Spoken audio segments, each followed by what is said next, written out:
This isn't just a hearing, it's a full-blown political clash. What starts as questioning quickly spirals into chaos as Pramila Jayapal confronts Kash Patel over the Epstein files and his shifting statements. Tension explodes as Patel dodges, Jayapal presses harder, and the room loses control. Voices rise, interruptions take over, and the focus shifts to one core question. Is the truth being hidden? Questions recognized. Thank you, Mr. Chairman.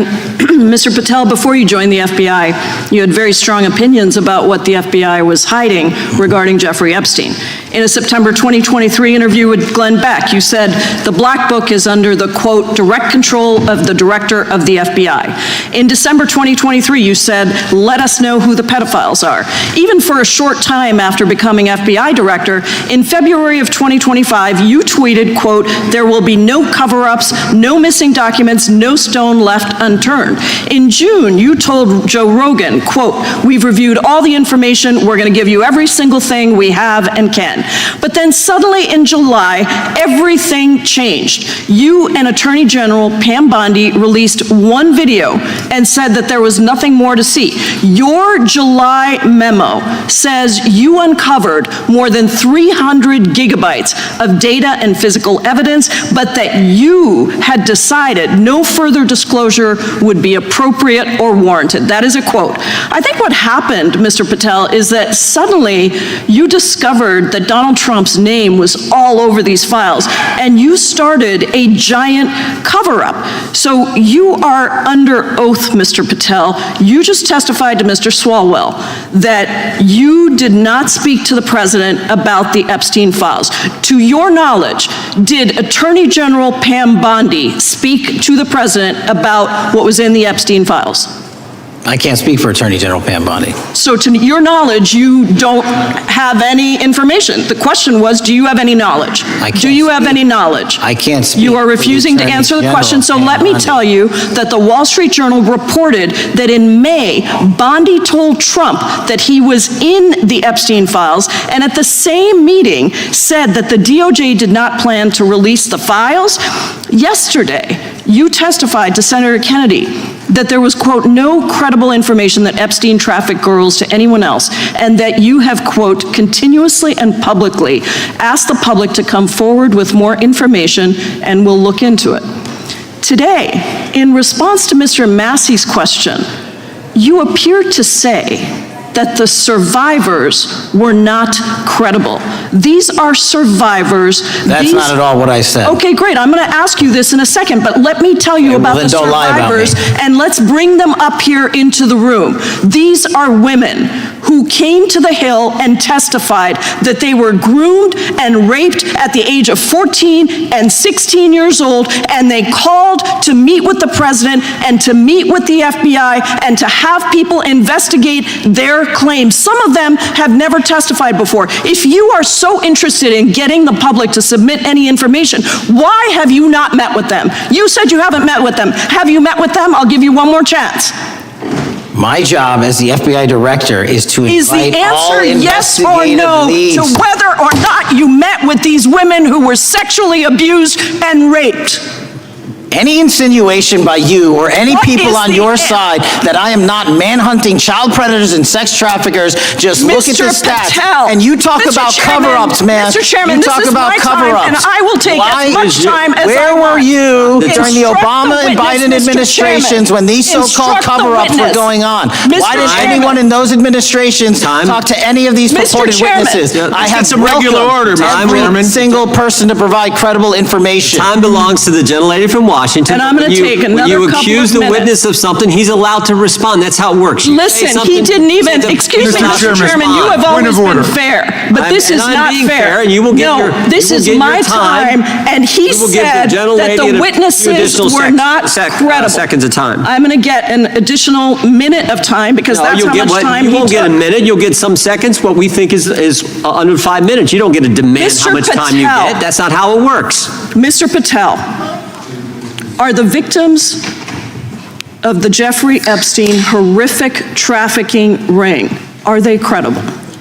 Any person with information about ongoing sexual trafficking. I'm asking you if they're credible. Ma'am, I'm Are commenting they on the credible? evidence we have. But We have routinely asked for people to come forward with more evidence, and we will look at it. And the evidence that we have was the same evidence that the Biden and Patel, Obama Justice Departments Mr. had. Patel, And they this is determined, new. not me, they determined that that information was not Mr. credible. Chairman, he's not letting me even ask my questions. You It's ask the ridiculous. questions, he gives an answer. You may not like what he says, No, but that I'm doesn't mean asking, you get to he's not interrupt answering him. my question. Mr. Chairman, could we restore the gentlelady 45 seconds so she can We'll complete give her her additional question? 30 seconds, which is what I said I'm earlier. going to keep taking my time because you'll take here's the time thing. that you get. You get are 30 not seconds. answering the question.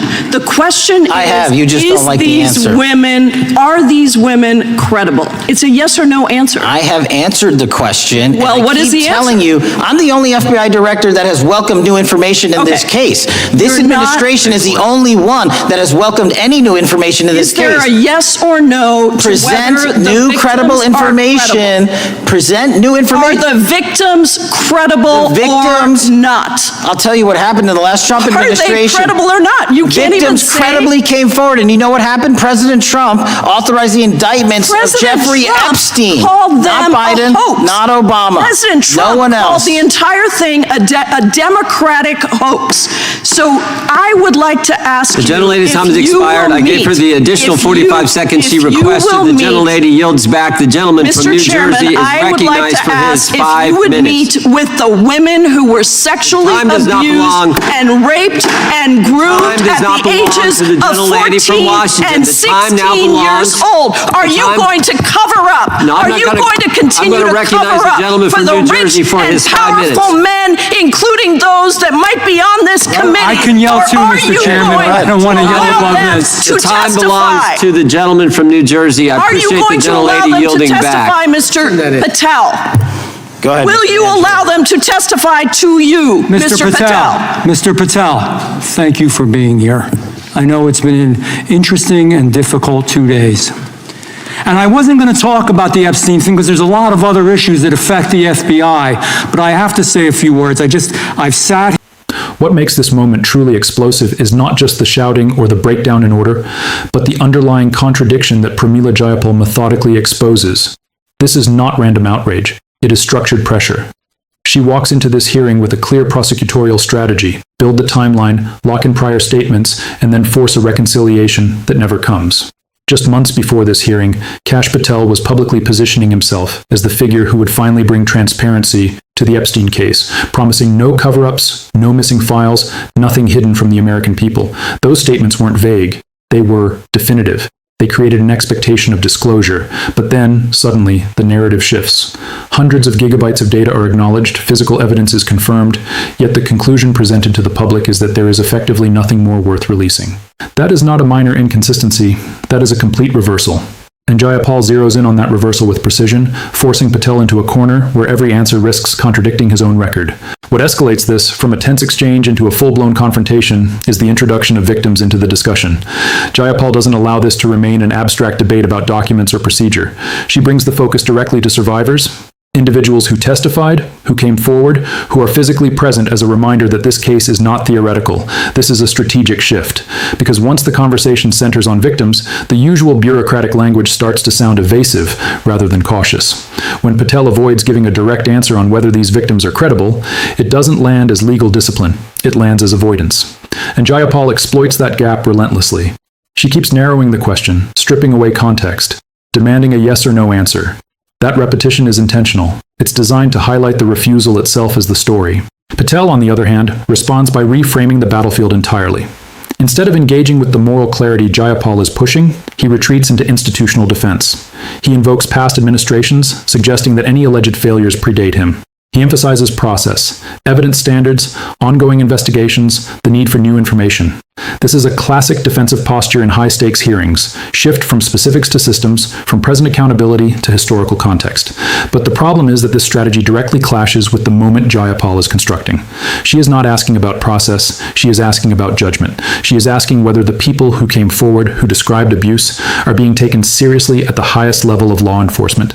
And by refusing to answer that directly, Patel inadvertently reinforces the very suspicion she is raising. This is where the hearing begins to fracture. The breakdown in decorum, the interruptions, the raised voices, the chairman struggling to maintain control is not just noise. It is the visible symptom of two completely incompatible narratives colliding. On one side, you have a demand for transparency framed as a moral obligation. On the other, you have a defense built on procedural caution and institutional continuity.